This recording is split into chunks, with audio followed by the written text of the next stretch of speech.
2000, allegedly along with Sean Diddy Combs. Our US correspondent Martha Kellner has more details. This civil suit was originally filed back in October against Sean Combs, better known as P. Diddy. It has now been amended to also include allegations against Jay-Z, whose real name is Sean Carter. In this civil suit, a woman says that when she was a 13-year-old girl back in the year 2000, that she attended an after party for the MTV Video Music Awards, during which she says she was raped by Jay-Z and P. Diddy. She says that Jay-Z removed her clothes, pinned her down and raped her while P. Diddy and an unnamed female celebrity watched on. She says she was then raped by P. Diddy as Jay-Z and this female celebrity watched on once again. Jay-Z has dismissed in a lengthy statement these claims as idiotic. He's also attacked the character and legitimacy of the lawyer who has brought these claims. In his statement, Jay-Z directly addresses that lawyer. He says, "These allegations are so heinous in nature that I implore you to file a criminal complaint, not a civil one. Whomever would commit such a crime against a minor should be locked away. Would you not agree? My only heartbreak is for my family. My wife and I will have to sit our children down, one of whom is at the age where her friends will surely see the press and ask questions about the nature of these claims and explain the cruelty and greed of people. My heart and support goes out to true victims in the world who have to watch how their life story is dressed in costume for profitability by this ambulance chaser in a cheap suit." The wife, which he refers to, is of course Beyonce, whom he's been married to since 2008 and been in a relationship for much longer than that. As for P. Diddy, he's currently in prison in New York awaiting criminal charges for sex trafficking and racketeering.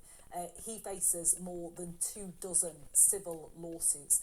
This is the first one that has named Jay-Z, and he denies those allegations. West Ham football.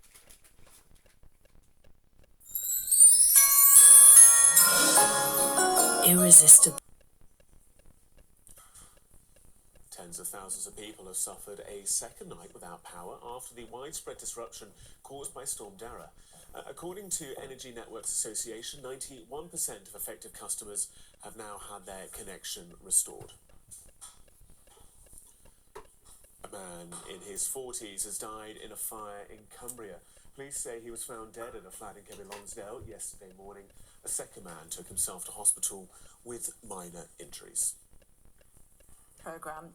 Thoughts about what's going on in Syria, first of all? Well, do you know what? Everybody breathed a sigh of relief that this thing has finally ended. This brutal regime is over. But in real terms, it's all about what comes next. There's a bit of caution to be had.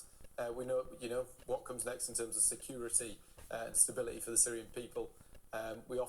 We've seen in the past how these dictatorships disappear and leave they create a vacuum that can be filled by some of the most heinous. And we know GB News, the People's Channel.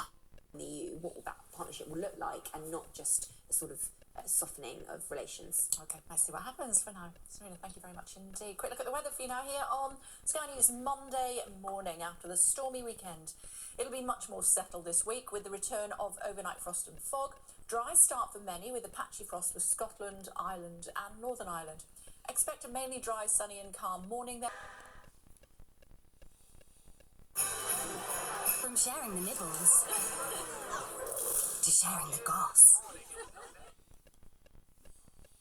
Jay-Z and Beyonce have been one of the most iconic couples in Hollywood over the past couple of decades. For a long time, the majority of fans have loved them and aspired to have a relationship like theirs. But over the years, many conspiracy theories have followed them as well, especially recently with all of this stuff that has come out against Diddy. However, the dark and disturbing conspiracy theories have followed them ever since their relationship began in 2001.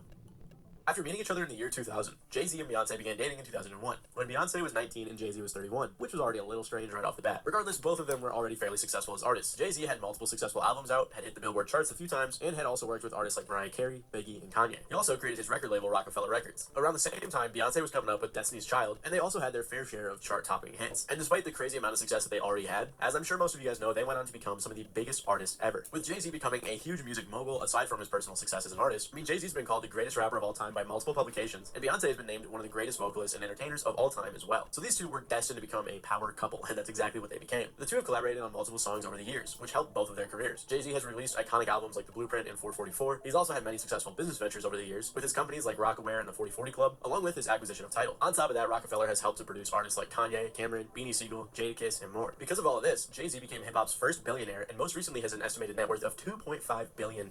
He's one of the best-selling artists of all time and has won 24 Grammys. On the flip side, Beyonce has put out tons of extremely successful albums and is the only woman in history to have 20 top 10 songs as a solo artist and 10 as a member of a group. She, like Jay-Z, is also one of the best. Words reveals a bunch of meanings like, the world will bow to me, people's tears will fall. I mean, some of the comments on this video just go to show how many crazy things people were thinking. And I'm going to interject my opinion here real quick. When you play a song backwards and someone tells you what to, hear, you're probably going to hear that thing. That's just how your brain works, and it's kind of like the whole Yanny and Laurel thing.